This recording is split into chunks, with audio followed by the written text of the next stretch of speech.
Sejam muito bem-vindos ao hashtag 30 Mais Bioquímica. Essa é a terceira parte de um processo de estudo sobre detoxificação. Eu sou Gislene Andrade e pretendo responder mais uma pergunta para você. Fique com a gente até o final.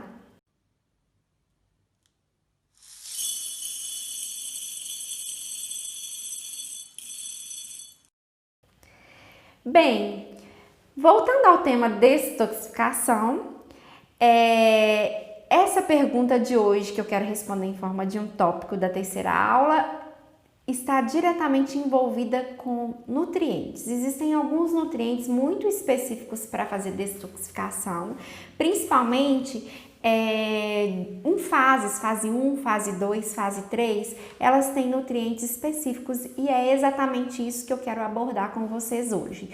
De um modo geral, o principal nutriente envolvido no processo de detoxificação é a glutationa.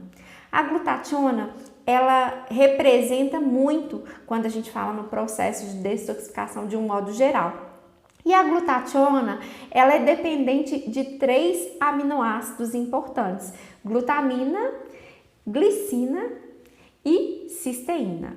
Desses 3, a glutamina e a glicina, elas são recicláveis, elas têm um turnover no corpo e eu consigo ter uma demanda, mas eu tenho uma oferta dela também. Mas a cisteína não, a cisteína ela é um aminoácido limitante, então eu preciso de pensar nela com carinho em níveis de alimentação ou em níveis de suplementação. Quando eu penso em alimentação, quais os alimentos me oferecem esse aminoácido? Eu tenho cebola, eu tenho alho, eu tenho oleaginosas e eu tenho as brássicas. Mas suponhamos que, de um modo geral, o meu paciente não goste de cebola ou de alho, ou use outro tipo de tempero, ou não possa com oleaginosas, porque tem gente que tem sensibilidade, alergia, e eu preciso suplementar. A forma de suplementar é através do NAC, N-acetilcisteína. Então, se eu estou pensando num processo de detoxificação, eu preciso atentar para a cisteína como um aminoácido limitante e ofertar, seja na alimentação ou seja na suplementação. Quando a gente fala de fases, especificamente fase 1, biotransformação, fase 2, conjugação, e fase 3, eliminação, cada fase ela também envolve alguns micronutrientes específicos. Então, falando de fase 1, a gente fala de citocromo P450.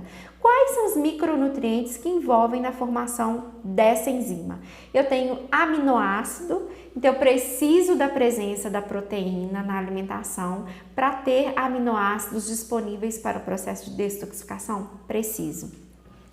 Eu preciso de ferro, eu preciso de magnésio, eu preciso de molibdênio, manganês, que são os micronutrientes envolvidos na minha defesa antioxidante.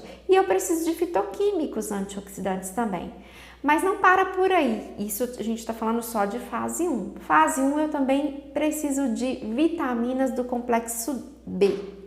Mais especificamente falando de vitamina B2, vitamina B3 e colina. Mas quando eu falo de complexo, de um modo geral, complexo precisa andar junto, então vocês vão ver que nas outras fases eu também vou demandar vitaminas do complexo B. Ok, iniciei um processo de fase 1 concedendo esses micronutrientes. Como eu falei para vocês lá no primeiro vídeo, qual é o gatilho para eu fazer detoxificação? É a presença do xenobiótico. Uma vez que ele entrou no meu organismo, eu já inicio um processo de detoxificação, ok? Tenho nutrientes específicos para todas as fases, o meu corpo vai fazer a detoxificação e vai fazer a eliminação correta da forma devida. Não tenho nutrientes para fazer detoxificação. O que acontece? Como eu disse para vocês no segundo vídeo, a partir do momento que eu faço a biotransformação, eu gero um metabólito altamente reativo capaz de gerar um dano no meu DNA. Se eu não fizer a conjugação dele, eu exponho o meu DNA e isso vem com o aparecimento de doenças, ok?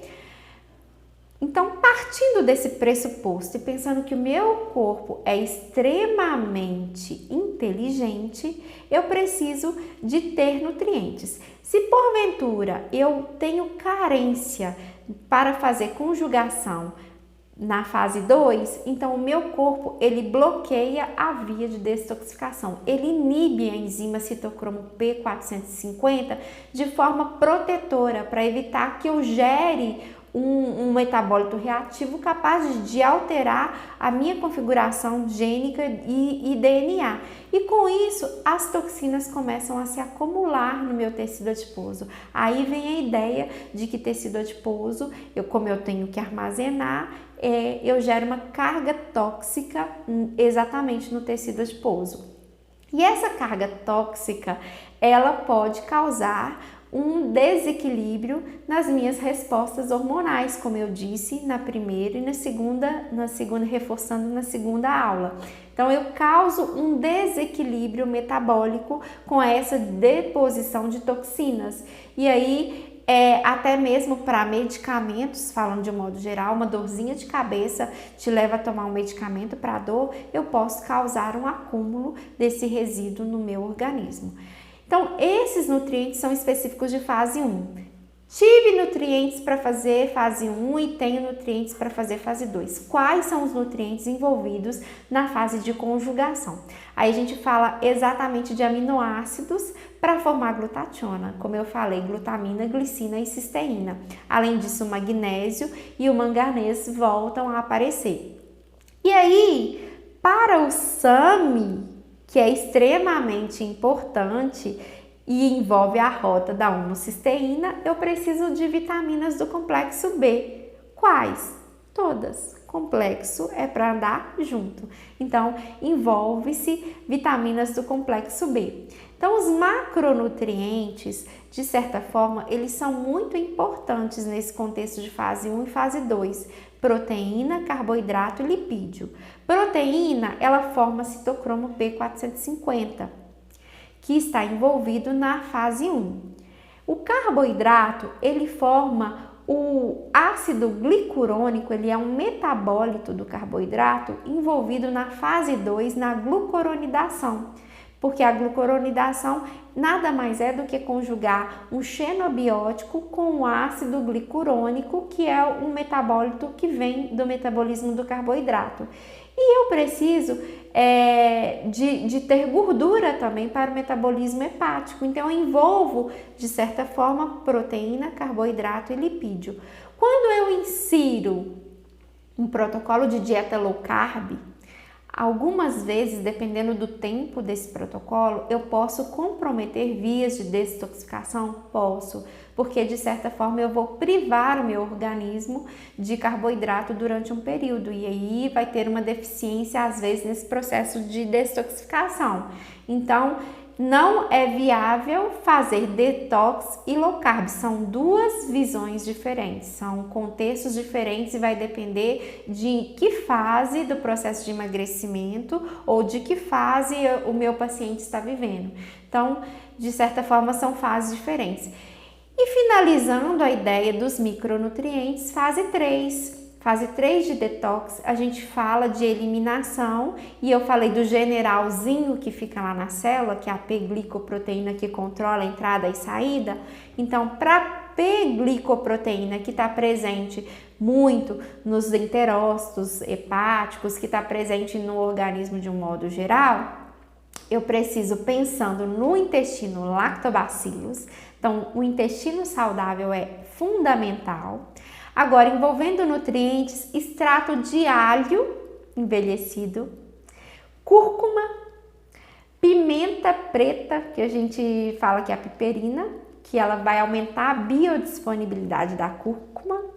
Eu preciso de capsaicina, que é a pimenta vermelha, que também induz a formação de P-glicoproteína, gengibre, brássicas, cebola, chá verde, ginseng e cardo mariano. Então, são alguns micronutrientes são alguns alimentos que conseguem ceder micronutrientes que vão favorecer a formação da P-glicoproteína para uma melhor eliminação do xenobiótico que o corpo recebeu durante algum período da vida. Então fica aqui a terceira parte do nosso contexto de detoxificação.